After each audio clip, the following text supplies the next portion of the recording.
Hey, welcome back, ladies and gentlemen. B here with the UntitledGameShow.com, and I'm back with another ranked rating battle. This is another triple battle featuring my shiny Latios. So let's go ahead into the battle right now. I'm playing a Japanese player. This was a really nice and interesting match. He has a legendary as well, Heatran, and he starts out with some Pokemons that I was kind of scared of off the bat. Man, I was kind of nervous right here because off the bat he has a Kangaskhan, so I already know it's gonna go Mega Evolution. He has another fighting Pokemon, and he has looks like a Thundurus as well. Now, why am I scared of the Kangaskhan? Because I already know what the first two fighting Pokemons are gonna do. They're gonna use Fake Out. They're gonna take away my ability to set up on the first turn, which is the first thing I would have did. But as you're about to see right now, after he does what he needs to do, he's gonna go ahead and go into Mega Form, and he can do a pretty decent amount of damage to me. The abilities, as you see right now, just actually boosted back up some of their attacks, even though you intimidate. So here we go. He's Mega Formed. I knew it was gonna happen. Nothing else I could do about it.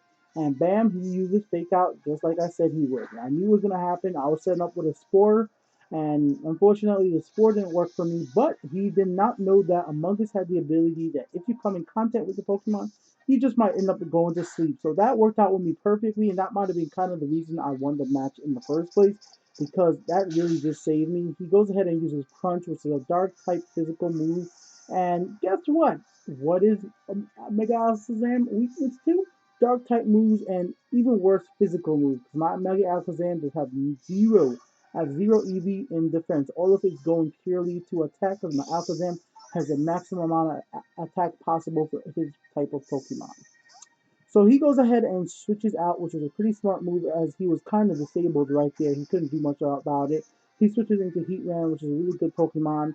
At this moment, I do not have any water type moves on this team, so that was a kind of like a disadvantage for me. And plus, Heatran is type Steel as well. And on this specific team, I do not have any poison type moves, which should help me out against the Steel. But I go ahead and use Spore to get disable one of his Pokemons, and I go ahead and use Psychic, doing a massive amount of damage, eliminating one of his Pokemons off the start of the bat. He got rid of my Alakazam, so I need to return the favor and get rid of one of his Pokemon. So next up, he's gonna have to eat this Blizzard right here. So that's gonna do a fairly amount of damage right there, taking him out, eliminating him from the battle. Bye bye, see you later. Next up, he switches into a new Pokemon, which is going to be Togekiss.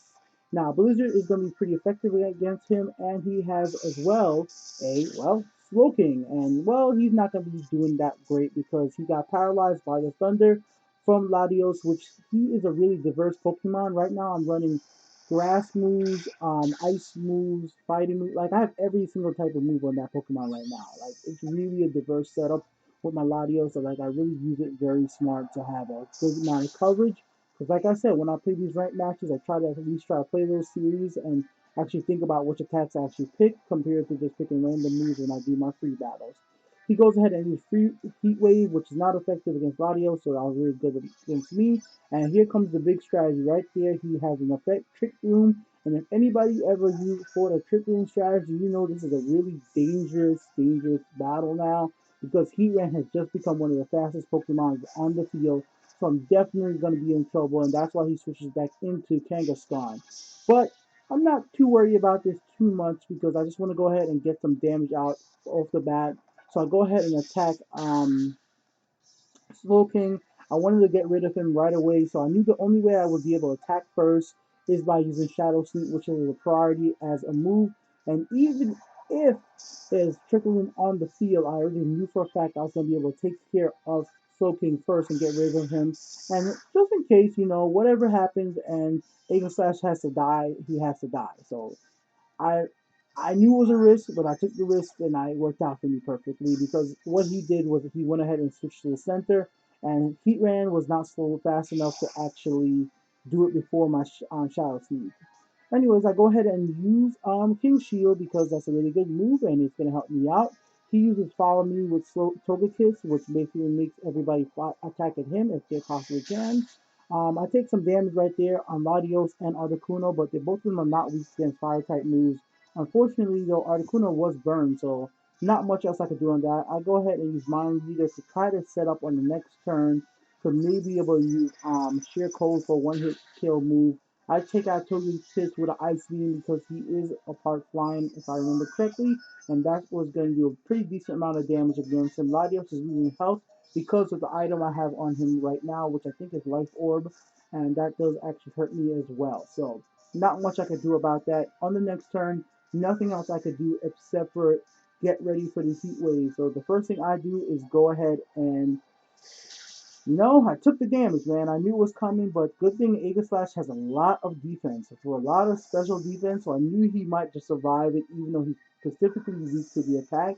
I knew he was going to be able to survive it for that turn. So Aegislash survives for one more turn. I switch over and going into a Sacred Sword because it's a fighting type move. And guess what? Kangaskhan is weak against fighting type moves because he is a normal type Pokemon. As I said earlier in the match, when I play these ranked battles, I try to actually know what I'm doing and pay attention to typing. When I'm just playing free matches, I'll use just whatever comes to my mind. At this point, I want to make sure that I can actually do some damage. Maybe if I'm lucky, get him paralyzed. I wasn't so lucky to actually get him. Oh yeah, I was actually. Forget what I said. I almost forgot. I did get him paralyzed, so that was my whole objective there. So that actually did end up working out good for me. So he's paralyzed right now. I kind of have the advantage at this point, so I'm just hoping everything works out fine. I'll be able to take him out. So first thing I do is go ahead and get King Shield. This will be my little defense right now, just making sure that, I don't get taken out. He tries to use Sucker Punch on me again, and, well, there's not much else I could do, at that point. Sucker Punch is guaranteed to hit me if I use a physical attack. If I use an attack that attacks, well, Sucker Punch is going to hit me because it always has priority. And that's why Kangaskhan is such a dangerous Pokemon, especially if you have stuff like Trick Room or anything else going on. So I used King Shield twice in a row, and I couldn't even believe it. It worked twice in a row because when you use it twice in a row, it has a 50% chance of not working. But I already figured, I was pretty smart in this part. Right here, you see I flew with Zapdos. At this point, I was pretty sure that he would try to protect his Heatran. I was know he had one more attack. So the first thing I did was go ahead and use Fly so I would get out of the way in case of anything. So what happened right there, I didn't press, I was hoping that he would use something else other than Sucker Punch instead of trying to use it 3 times in a row. But unfortunately, he does, and, well, it kind of catches me off guard. Not much else I could do right there. He tries to use Return. It completely fails. I use Fly. I go up for the attack right there. It's his turn. He used Heat Wave. He attacks me, and next thing on the next turn, I'm gonna be able to take care of Kangaskhan. He tries to take out, but obviously that's not gonna work. And I go in for the kill, taking out Kangaskhan, and then there is only 2 Pokemons left, and this is where the battle basically is. Yeah, guys, yeah. I lost this battle, guys, but I still wanted to show you because it was a pretty good battle. Um, you know, I don't win them all in rating battles, but I still said I was going to show rating battles on my channel, so I wanted to show that this was a really nice battle. He's a pretty good team. If I was played a little smarter on that one where I messed up, I should have kept on using King Shield to hold out so he would not have been able to use Sucker Punch with Kangaskhan. If I would have did that, I would have still had the 2 Pokemons in play and been able to avoid the whole catastrophe with the Dragon Pulse at the end. Anyways, guys, thanks for watching. Be here with the UntitledGameShow.com. I don't win them all, but I still show you guys all the matches. Be here with the Untitled Game Show. Oh, I just said that anyway. If you guys like what I do, donate. Click the donation button. It'll take you to the UntitledGameShow.com. You donate with PayPal. You can donate with credit card or debit card. Help me get a 3DS capture card to show you videos of more Pokemon stuff. And what I would actually like to do is throw some Super Smash Brothers 3DS when it comes out later this year. I would love to feature that on my channel. Alright, guys, I'm out of here. Till next time, peace out.